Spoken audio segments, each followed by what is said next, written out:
Hi అండి, నమస్తే. Welcome back to Srilu's vlog. ఈరోజు వ్లాగ్లో జూడియోలో కొన్ని ప్రోడక్ట్స్ కొన్నాను, దానికి డీటెయిల్స్ చూపిస్తున్నాను. సో ఫస్ట్ వచ్చేసి మేకప్ బ్యాగ్ అండి, చాలా బాగుంది, షైనీగా. సో ట్రాన్స్పరెంట్ కూడా కాదు, 249 రూపీస్ పడింది నాకు. నెక్స్ట్ వచ్చేసి లిప్ గ్లాస్ అండి, ఈ ఫ్లేవర్ చాలా బాగుంది, మంచి షైన్గా ఉన్నది వేసుకుంటే 99 రూపీస్ పడిందండి. ఇది వచ్చేసి bubble gum flavour lip balm అనమాట. సేమ్ బబుల్ గమ్ తిన్నట్టు వస్తుంది మన ఫ్లేవర్, చాలా బాగుందండి. దీని కాస్ట్ వచ్చేసి 49 రూపీస్ అరౌండ్ అలా పడిందండి.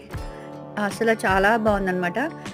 సో ఇంకోటి వచ్చేసి చూస్తూ ఉంటే అలా నాకు హ్యాండ్ క్రీమ్ కనిపించింది అనమాట. ఒకసారి ట్రై చేద్దాం. మంచి మాయిశ్చర్తో హ్యాండ్ క్రీమ్ చాలా బాగుంది, హ్యాండీగా ఉంటుంది. వీటికన్నా బయటకు వెళ్ళినప్పుడు ఉంటుంది కదా అని తీసుకున్నాను. దాని కాస్ట్ వచ్చి 79 rupees. As usual wet wipes అండి, మనం మేకప్ రిమూవ్ చేసుకోవడానికి, రీఫ్రెష్ అవ్వడానికి. సో ఇందులో చాలా ఫ్లేవర్స్ ఉన్నాయి, నేను ఆలివేరా తీసుకున్నాను. సో ఫైనల్గా ట్రెండింగ్ అవుతున్న ప్రోడక్ట్ ఏంటంటే జూడియో సన్స్క్రీన్ వైప్స్ అనమాట. దీని కాస్ట్ వచ్చేసి 49 రూపీస్ అండి. చాలా బాగుంది. సన్స్క్రీన్ పట్టుకెళ్ళక రస్మాను మన ఈ వైప్స్ పట్టుకెళ్తే చాలా డర్ట్ రిమూవ్ చేసి చాలా గ్లో అండ్ మాయిశ్చర్గా ఉందండి. ఇవే నా Zudio products. Thank you. Please like